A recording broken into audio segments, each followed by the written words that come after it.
Hello and a very warm welcome. You are watching Gravitas with me, Molly Gambhir. Let's get started.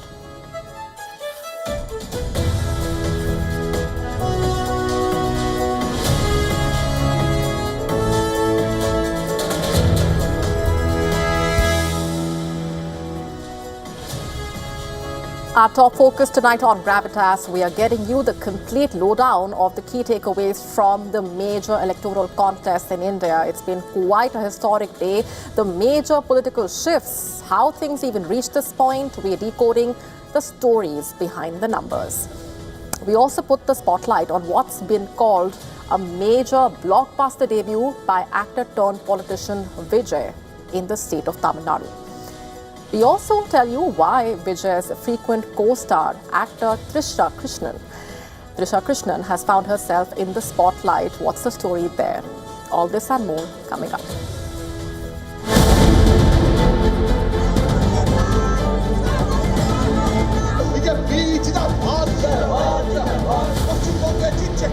এটা বিজেপির plan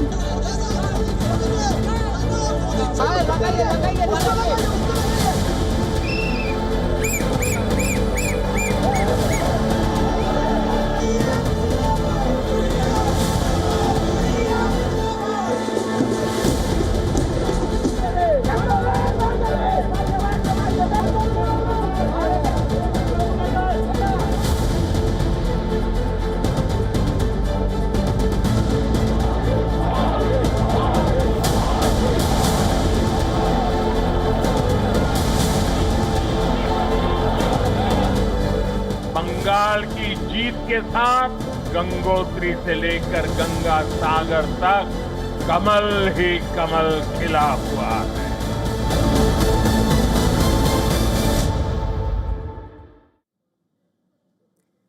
It's been a day of major political shifts in India, paving the way for a new wave of leaders and forces.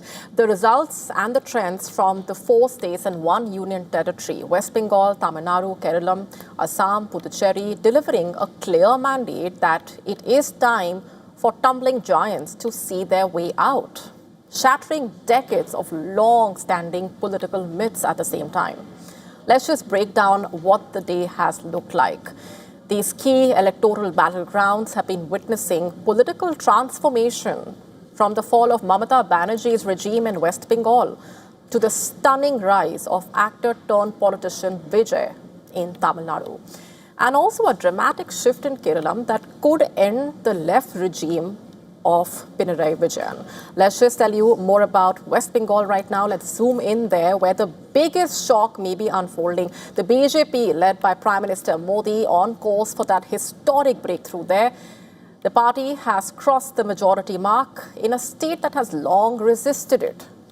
And this result is also the end of the TMC rule, a major personal setback for Mamata Banerjee at the same time, who has dominated the political landscape there in the state.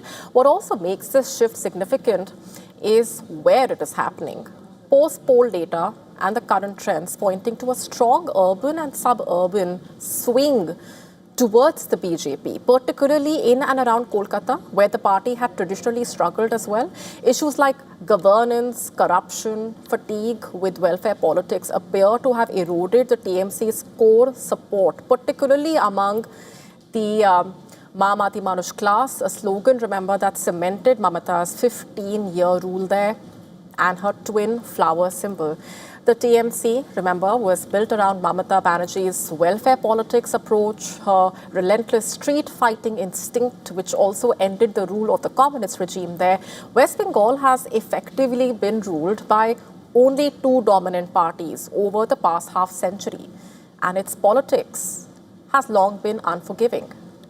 After losing to the TMC in 2011, the left has lost its complete footprint in the state, which it dominated for over 3 decades. Just weeks before the election, Mamata Banerjee, remember, declared at a rally that she would take over Delhi after securing another victory in the state.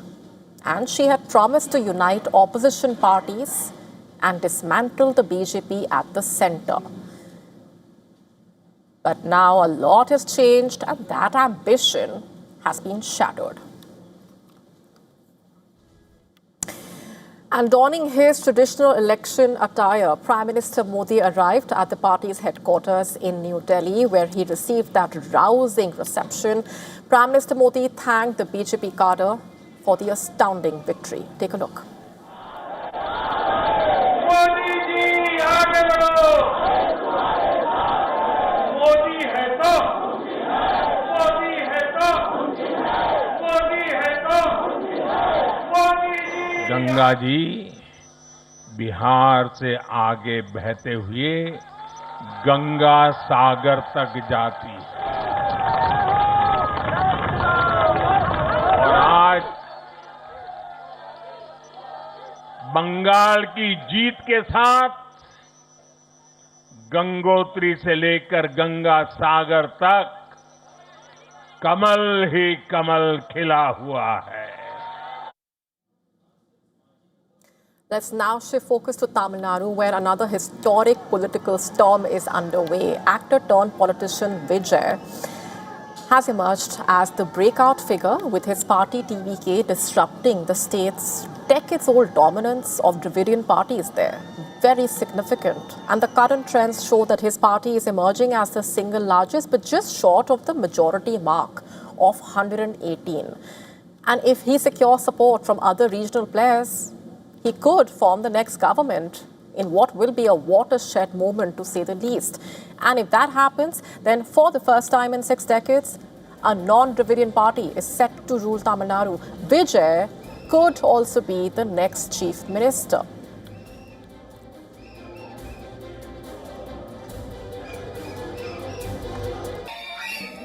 Let's talk about the other key electoral contest, the one where Congress-led alliance surging ahead, poised to return to power after 2 straight defeats. Losing Kerala, not just an electoral loss for the Communist Party, it also means the end of the last remaining state government in India for them.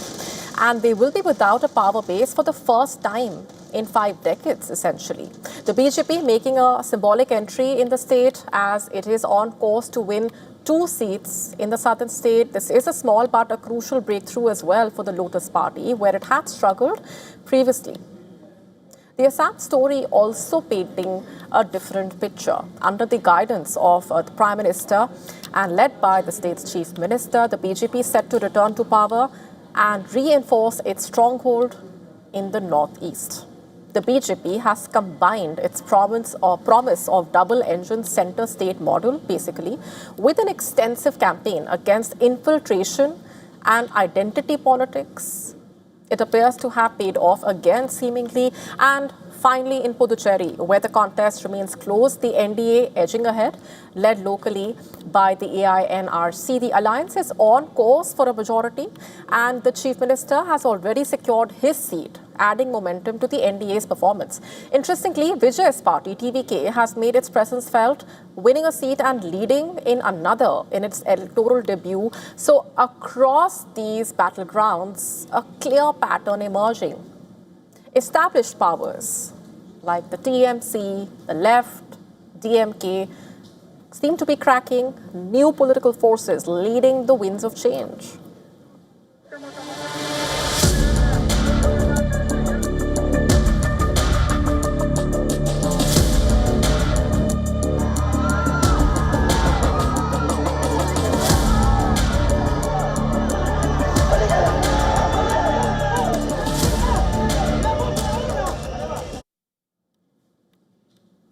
He came, he saw, he conquered. This plot mirroring a major film script, but it's pretty much real. That's what the day has looked like for actor turned politician Vijay, who is all set to become, seemingly, the state's kingmaker, or king himself rather, with his party TVK leading in at least 107 out of 234 seats. So he could have been the kingmaker and now seems like he could be the king himself. Both the DMK and the AIDMK ruled the state since 1967 and they have been trounced. However, his journey was anything but smooth as such. Vijay, remember, suffered a major setback. This was on the 27th of September last year, to be specific, when a deadly stampede at his political rally in Karur resulted in at least 41 deaths. whereas over 100 others were left injured. After the Supreme Court of India ordered a CBI probe into the case, he appeared before the central agency thrice, where he was grilled for many hours. Even on his professional front, at the same time, he faced a big challenge with his film, remember, facing multiple delays in getting released before the assembly elections. Even as Vijay launched the songs of his film at a major event in Malaysia in December 2025, India's Central Board of Film Certification is yet to issue a certificate for that movie, reportedly citing concerns over some scenes. But his campaign was also unique at the same time as compared to what others looked like.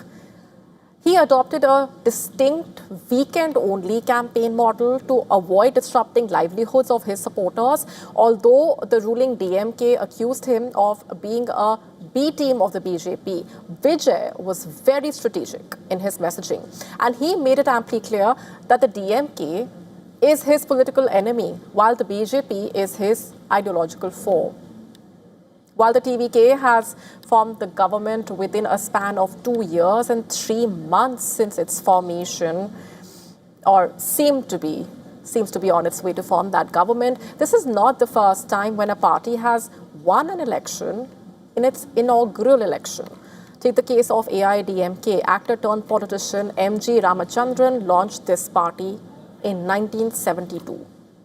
His party propelled to power in Tamil Nadu after a gap of 4 years and 8 months. This is not all. The TDP, which is currently governing Andhra Pradesh, was formed in March 1982, remember, by N.T. Ramarao, another actor-turned-politician. However, he won the state assembly election in barely a period of 10 months. The most recent example also is that of the Aam Aadmi Party, which came into existence only in 2012.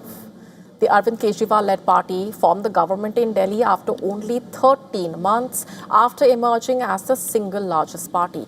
It is also worth noting here that Vijay's personal life has been under the lens. In February this year itself, remember, his wife filed a divorce petition. As per reports, she allegedly accused the TVK chief of infidelity. The case has now been deferred to June 15, reportedly. Meanwhile, Tamil Nadu BJP chief also triggered a major row by linking Vijay to actress Trisha Krishnan. He suggested that Vijay should come out of Trisha's house, quote unquote, to gain experience and succeed in politics. After she called him out in a strongly worded statement, the BJP MLA apologized for his misogynistic remarks. While Vijay won both seats which he contested, the TVK is still over 10 seats away from the halfway mark. So then also a big question here, will Vijay go with the AIDMK? Will he prefer partnering with parties like the Congress, IUML and others who have won seats in single digits? That's the big question right now. And the next few hours and days will be extremely crucial for the government formation in the state.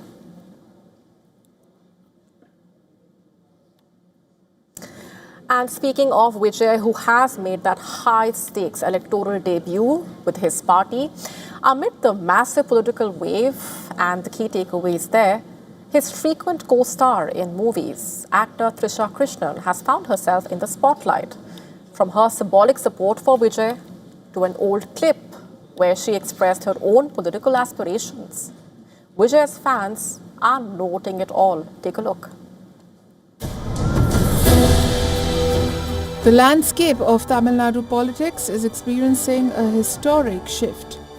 Driven by the high-stakes debut of actor-turned-politician Vijay and his party, the TVK, and amidst the political wave and viral social media posts linked to Vijay and the assembly election, Trisha Krishnan also finds herself in the spotlight.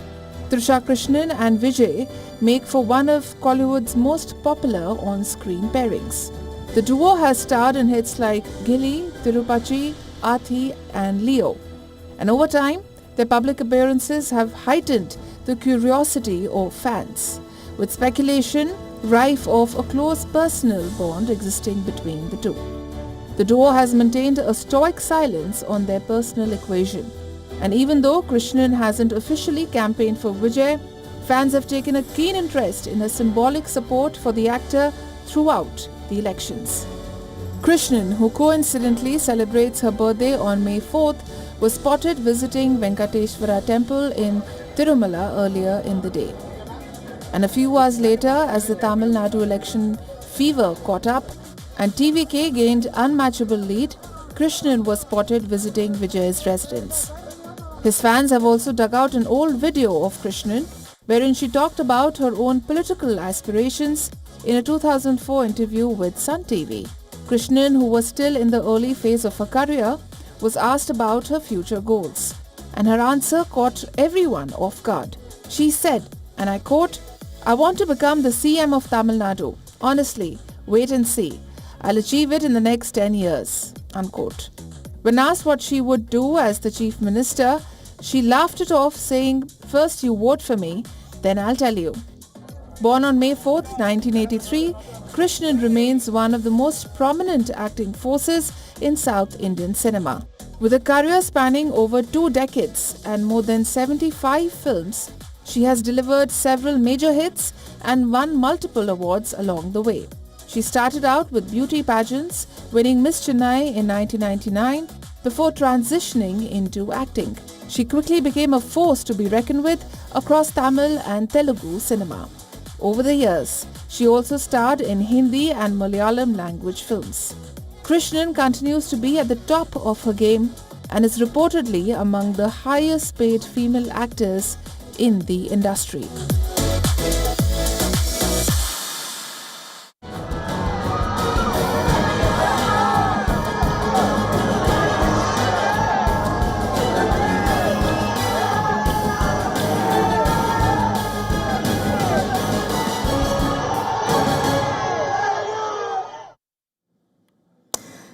And as we track what that electoral contest has looked like in different parts, the big question now also is over who got it right, the exit polls or the betting markets. And let's tell you why this question is being asked.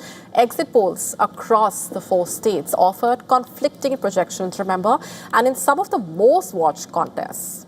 Let's just start off with West Bengal. Zooming in there, a majority of exit polls, at least 9 agencies projected a BJP victory in that 294-member assembly. Only one agency, People's Pulse, predicted a TMC win. The final result, storming from just 3 seats in 2016, the BJP has toppled Mamata Banerjee's 15-year-long rule there, while the TMC has won less than half of its previous 215 seats. So that's the other key takeaway. On to Tamil Nadu. Exit polls largely backed the TMK-led alliance under MK Stalin with a 9-3 split in the party's favor. The exit poll by Axis My India stood alone, projecting TVK as the single largest party. And the results have also been quite interesting. Superstar Vijay, the party TVK surging ahead, ending nearly 50 years of the DMK-AI-DMK dominance in the state, and with the actor-turned-politician now poised to perhaps claim the top post as well. That is also a possibility. Meanwhile, in Keralam, 6 out of 9 pollsters predicted a Congress-led UDF comeback. And the results align. After a decade of left rule, the UDF is set to return to power, led by Congress and the Indian Union Muslim League. In Assam, meanwhile, exit polls were unanimous, predicting a BJP victory, and the outcome confirms it. The BJP-led NDA has taken a landslide victory there. And then comes the poly market, what the situation looked like there. The high-stakes prediction platform, a massive $26 million, that's roughly 247 crore rupees, riding on these results. Betting intensified in the platform since December, with Tamil Nadu alone accounting for over $20 million. West Bengal, meanwhile, saw over $5 million. Keralam, nearly $400,000. Assam, meanwhile, $180,000. That's what the breakdown is. But here's where things get even more interesting. Poly market odds heavily favored the DMK in Tamil Nadu at 88%, a whopping 88%, giving the TMC a 53% chance in West Bengal. Both the projections way off the mark. The poly market, meanwhile, got the state election result in Keralam right, backing the Congress at 75%, Assam nearly certain with 98% on the BJP. So the verdict is clear, so is the key takeaway. Both the exit polls and the betting markets delivered mixed accuracy, to say the least. Also missed on some major calls at the same time.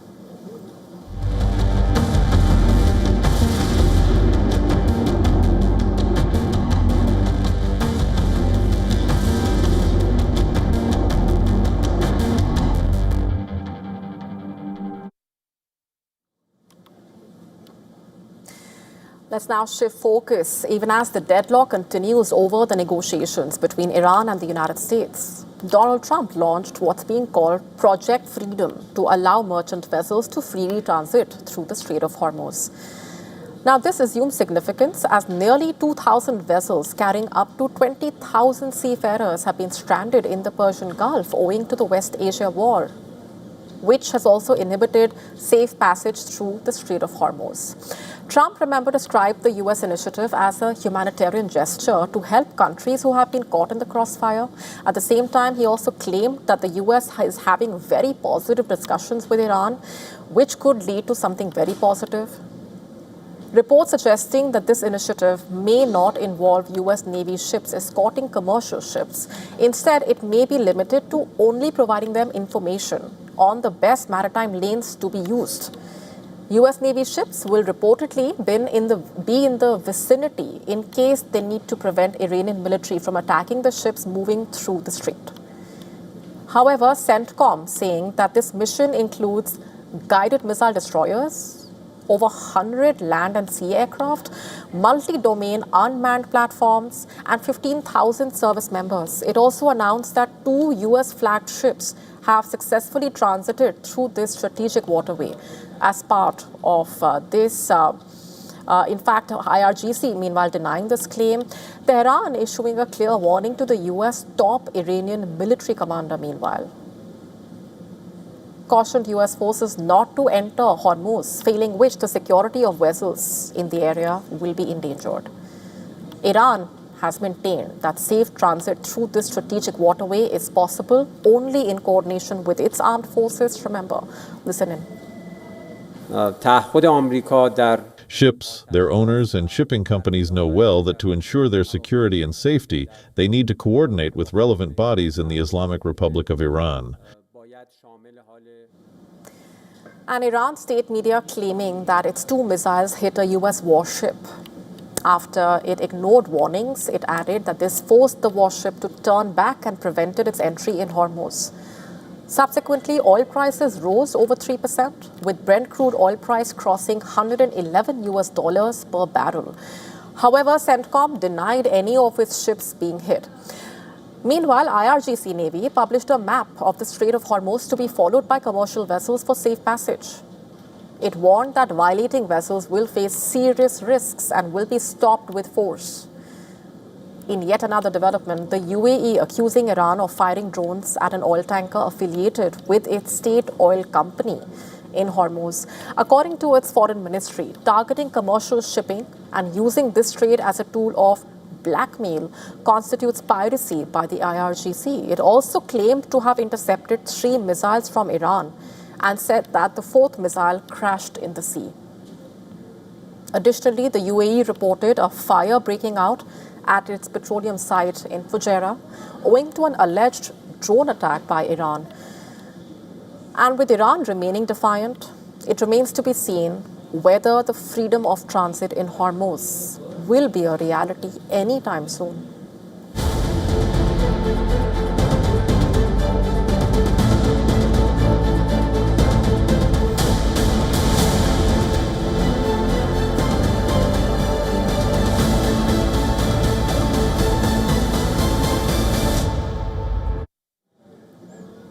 On to Pakistan now, which is walking a tightrope between big-ticket global investments and a rapidly worsening security situation back at home. While Islamabad tries to woo Washington with promises of mineral wealth and diplomatic mediation, the ground reality in the resource-rich Balochistan province is becoming increasingly violent. It all began with a symbolic gesture. In the Oval Office last September, remember, Pakistan's Army Chief Field Marshal Asim Munir presented President Trump with a wooden box filled with raw gems and minerals. It immediately caught a lot of attention as many hinted that Pakistan is ready to break away from Chinese dominance and shift its lucrative mining sector towards Washington. Soon after the meeting, Trump praised Munir as a very nice guy, and the praise soon transpired into action after the US announced investments worth $1.3 billion in Balochistan, which is home to vast reserves of critical minerals. At the same time, Pakistan has been trying to position itself as a regional mediator, as it is trying to position itself as a champion of peace by mediating the talks between the US and Iran. But then this growing economic and diplomatic momentum is also colliding with a harsh reality on the ground. At the center of this major challenge is the Baloch Liberation Army. The BLA is the flag bearer of that decades-long movement seeking an independent Balochistan, a region that stretches across western Pakistan and touches parts of Iran and Afghanistan. Now, this insurgency is not new, of course. It dates back to the very creation of Pakistan. But in recent years, it has become far more intense, a lot more organized, and also far more deadly. The group has carried out hundreds of attacks targeting security forces, infrastructure, increasingly economic projects linked to foreign investment as well. And the scale of the threat was laid bare on the 31st of January, when more than 500 BLA fighters launched a coordinated assault across Balochistan.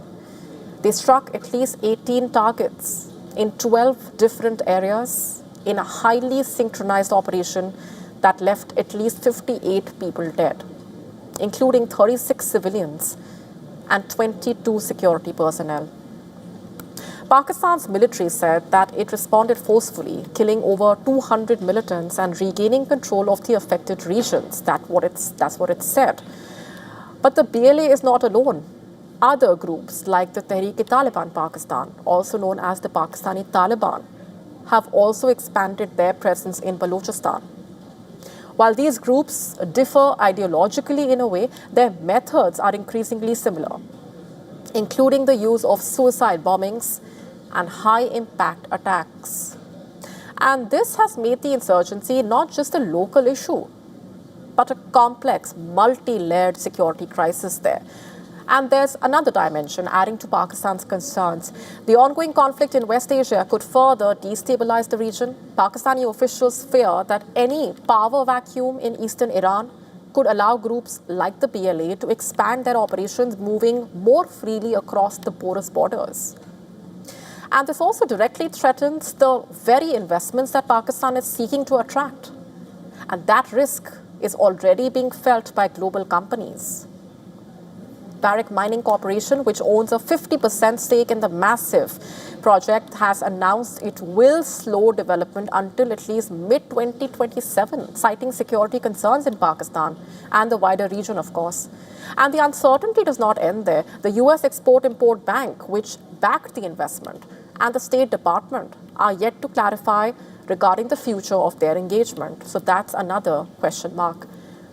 On the China front, there are mixed signals, but slightly better in a major relief for the China-Pakistan economic corridor.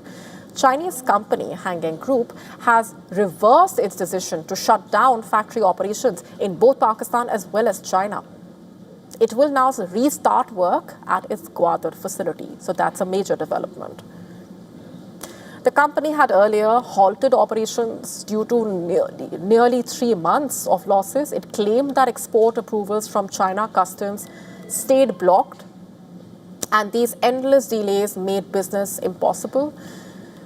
The reversal also coming just ahead of Prime Minister Shehbaz Sharif, expected to visit China, where he is likely to participate in a business investment forum aimed at reviving economic momentum.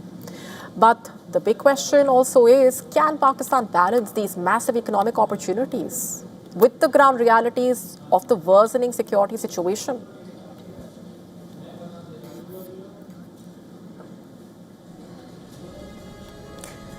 A quick look at what else is lined up for you on the show tonight.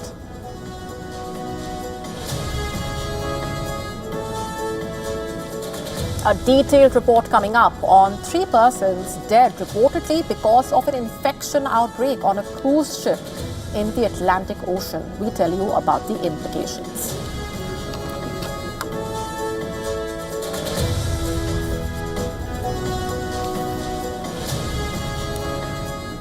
The World Health Organization has approved the first ever malaria treatment designed specifically for babies under 6 months old. It's a major development. We get you the details.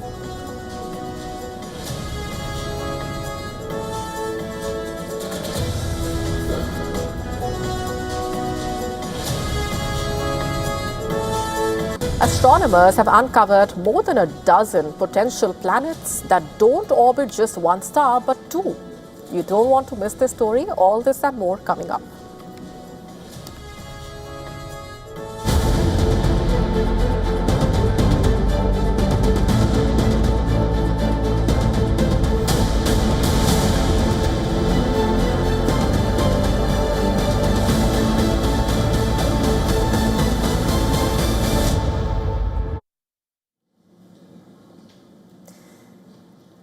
Indian singer, actor Diljit Dosanjh often uses his music concerts to make key statements. He recently stopped his performance midway to confront audience members in Canada waving pro-Khalistan flags at an event. During his concert there, Diljit Dosanjh spotted a group of protesters waving pro-Khalistan flag in the audience. He briefly paused his performance, called out the audience members for that act, and used the moment to share how much he promotes Punjab everywhere he goes around the world. The flags that were being waved were associated with a banned organization under India's Unlawful Activities Prevention Act.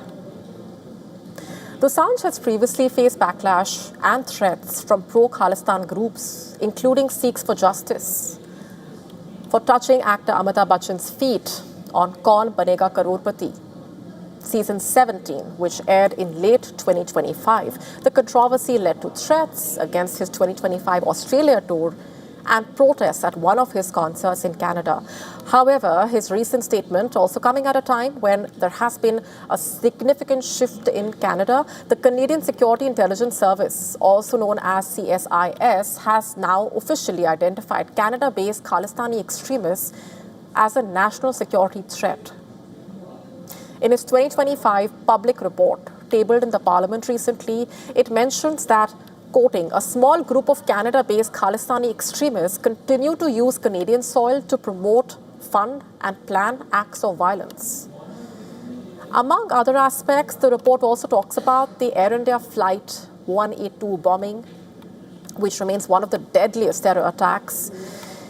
It was perpetrated, remember, by Canada-based Khalistani extremists. While it does flag Khalistani extremism in Canada as a security threat, it also accuses India of continued foreign interference. While the CSIS assessment does not fully mend the strained relationship between India and Canada in a way, it does alter some things. And only time will tell how things will progress from here onwards.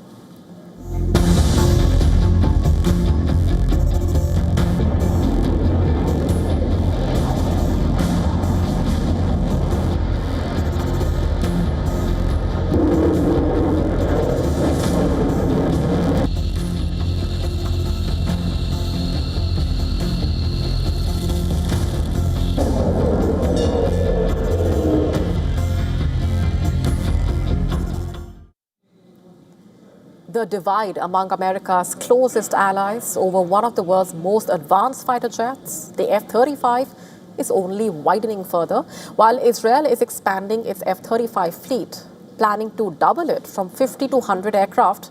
Canada is reportedly questioning its costs and long-term strategy. Israel's decision coming after years of debate following the October 7 attacks and the widening conflicts across West Asia. Israeli planners weighed on whether to prioritize more F-35s or invest in the newer F-15 customized fighters. After two major wars with Iran, where both jets reportedly played critical roles, Israel decided to increase defense spending and acquire both. Israel's defense ministry said it will procure a fourth F-35 squadron from Lockheed Martin and a second squadron from Boeing. Now, these multi-billion-dollar deals include full integration into the Israeli Air Force, along with logistics, spare parts support as well. So far, Israel operates around 50 F-35s. By early 2025, these jets had logged over 15,000 combat flight hours across multiple fronts, from Iran and Yemen to Syria, Lebanon, and Gaza. As per Israel, the aircraft played a key role in targeting and neutralizing Iranian air defense systems in the recent war. Canada, on the other hand, is taking a very different approach. It is re-evaluating its planned purchase of 88 F-35 jets from the United States and exploring alternatives. The F-35 Lightning II is a fifth-generation stealth fighter designed for multi-role combat. It features advanced sensors for superior situational awareness, carries air-to-air missiles, precision-guided bombs. The jet can exceed speeds of 1,900 kilometers per hour and has a combat radius of around 1,100 kilometers.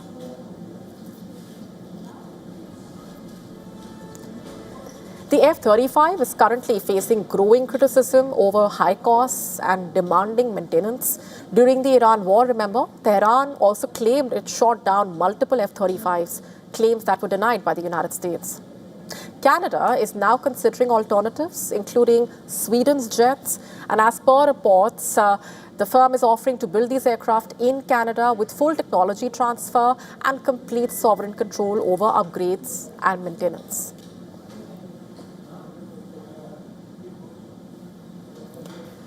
Should the world prepare for a prolonged disruption? Warning signs flashing across global markets for a while, with inventories tightening, price pressures building. The bigger question is no longer just about oil. It is about the global economy. Is this a new phase of inflation that the world is not ready for? We break down for you the war tax on everything. Here's what we are talking about.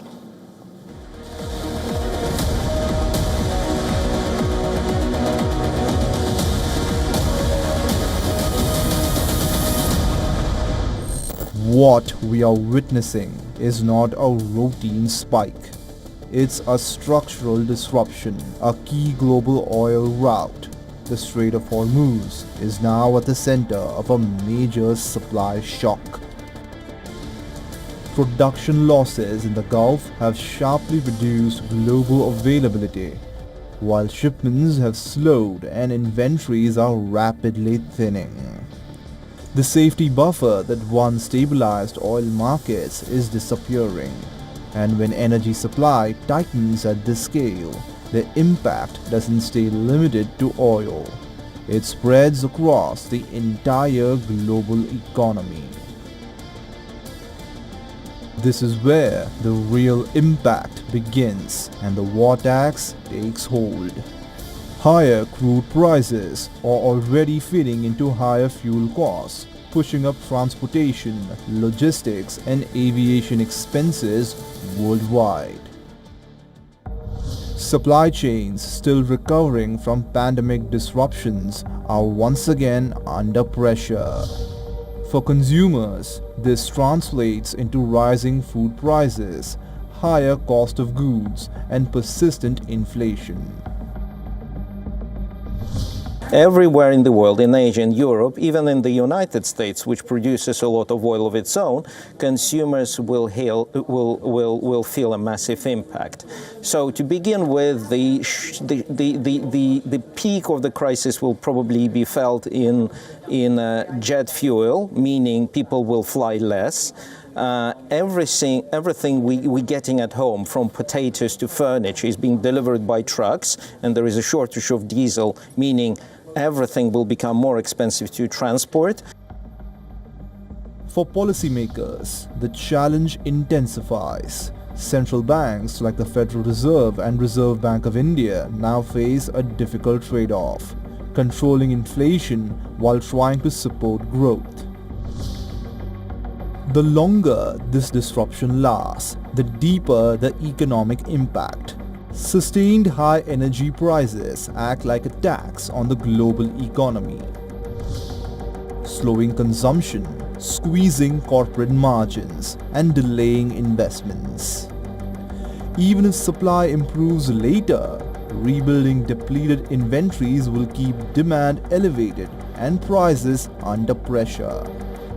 With $150 oil turning into a real possibility, wallets across the world are set to feel the impact.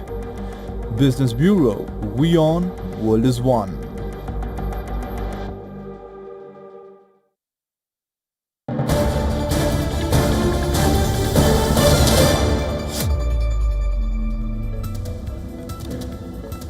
All right, let's get you this big development now coming in from India.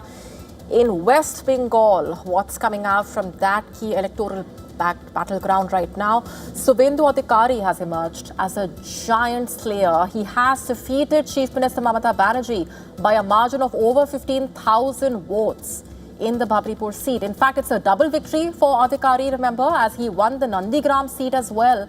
And this was the first election in the state after a massive voter deletion that took place following SIR, remember.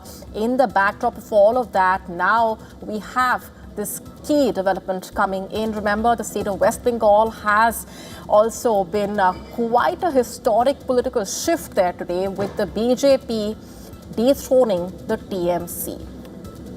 Let's go straight across now to Dharamjot Kaur, who's been tracking those developments. What more are you getting in at this point? Any reactions? Well, it's a big shocker for Mamata Banerjee for second time in a row here, Molly. I mean, we saw her being defeated back in 2021 as well by the same political rival who was once her close aide. And this time around, she went back to her original assembly constituency of Bhabanipur, which she's contested since the year 2011.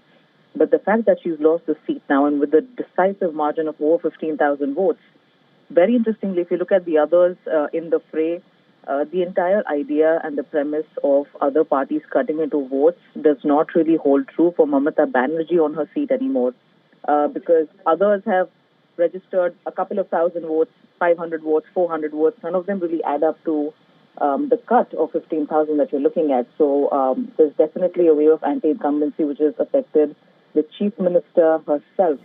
And thereby this, I think, in a way seals the entire mandate for BJP and also for the TMC in terms of the end of its rule after 15 years in West Bengal, Molly. Indeed, a lot of dissection of those numbers and the key takeaways, of course, will continue to take place. But that's the big development that we are getting to you, how Suvendu Adhikari has emerged as the giant slayer in the state of West Bengal. It's a double victory for him.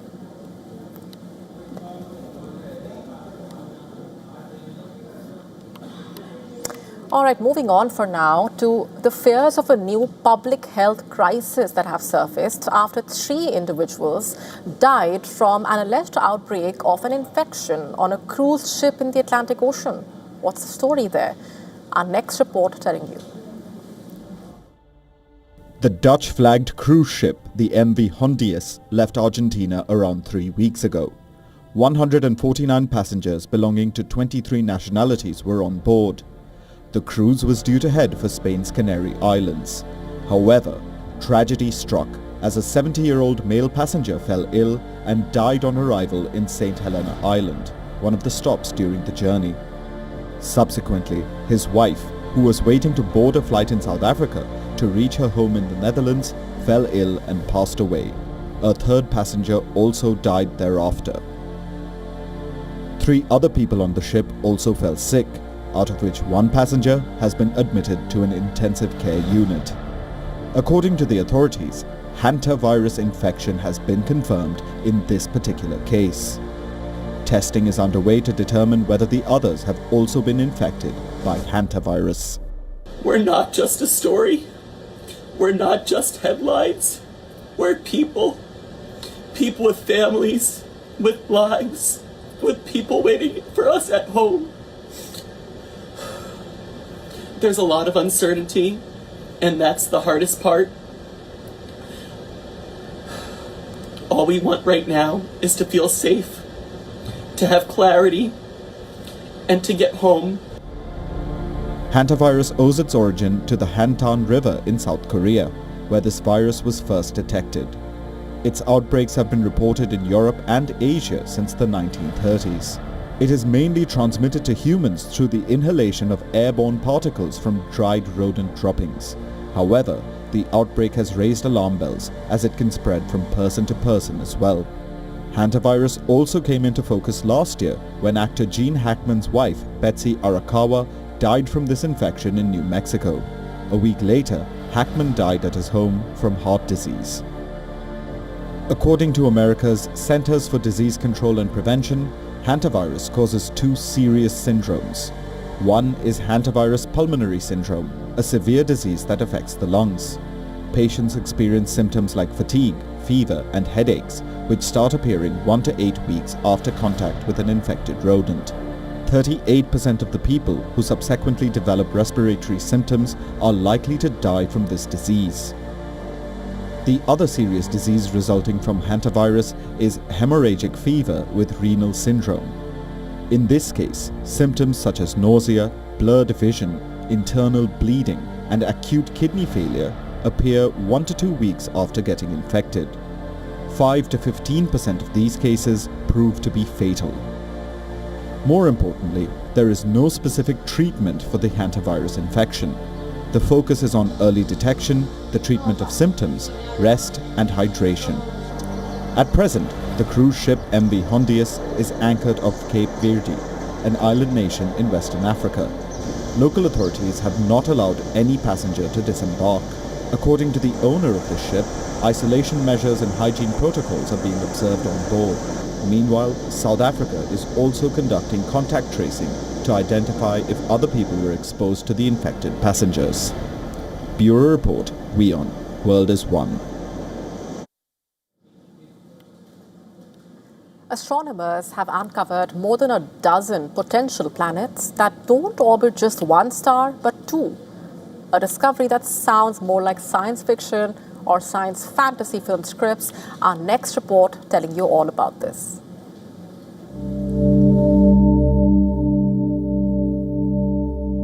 Scientists have identified 27 potential new planets that orbit two stars, expanding what we know about planetary systems in the universe.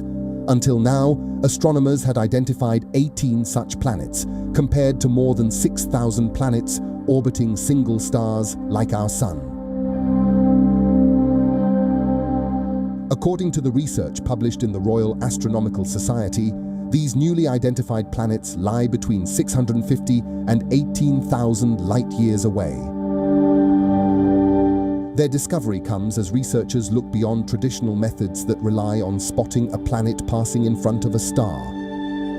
Instead, scientists tracked irregularities in the timing of eclipses between two stars, which helped them point to the presence of a third object. Out of nearly 1,600 systems studied, 36 showed unusual behavior.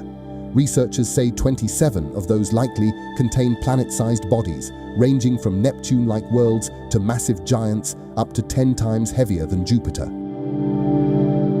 Scientists said they will now analyze the light emitted from these objects to confirm whether they are planets, brown dwarfs, or even faint stars. The scientists discovered the potential planets using data from NASA's Transiting Exoplanet Survey satellite, a planet-hunting space telescope that was launched in 2018. One which could open the floodgates to discovering many more such worlds. Experts say these planets likely exist in extreme environments unlike anything seen in our solar system, reshaping our understanding of how planets form and survive.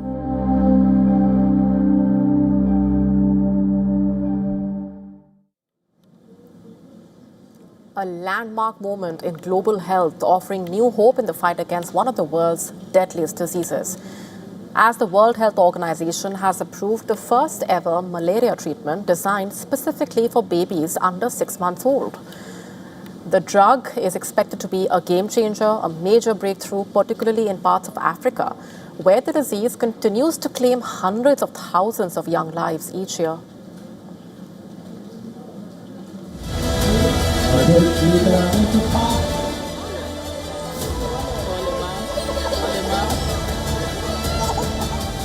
For decades, malaria has posed a deadly threat to infants, with no treatment tailored to their needs.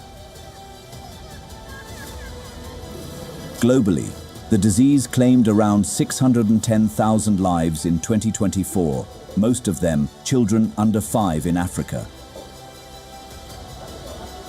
Babies were treated using medicines meant for older children until now, raising risk of incorrect dosing, harmful side effects, and toxicity. The World Health Organization says this gap has left millions of infants vulnerable during their earliest months.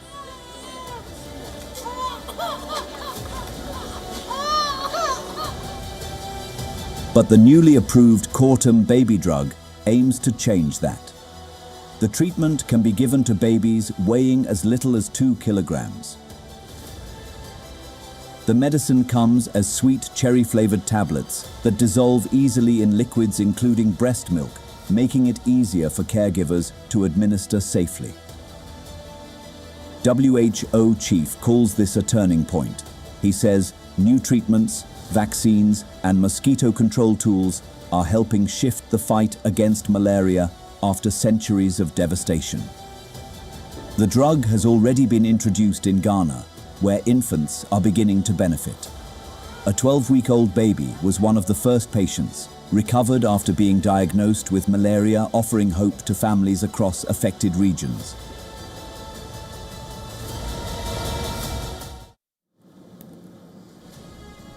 And on that note, it's a wrap on this edition of Gravitas Tonight. This is me, Molly Complete, signing off. Thanks very much for watching.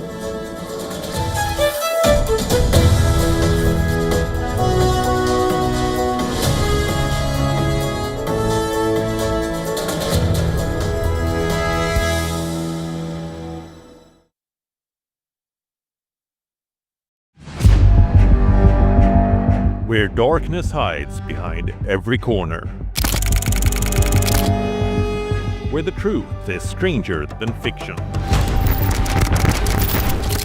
A show that dives deep into the stories which shock and mystify. Unsolved murders. Psychopaths who defy explanation. International war crimes. And millions swindled in financial fraud. The victims, the accused, and the sinister plot. Crime is your front row seat to darkness.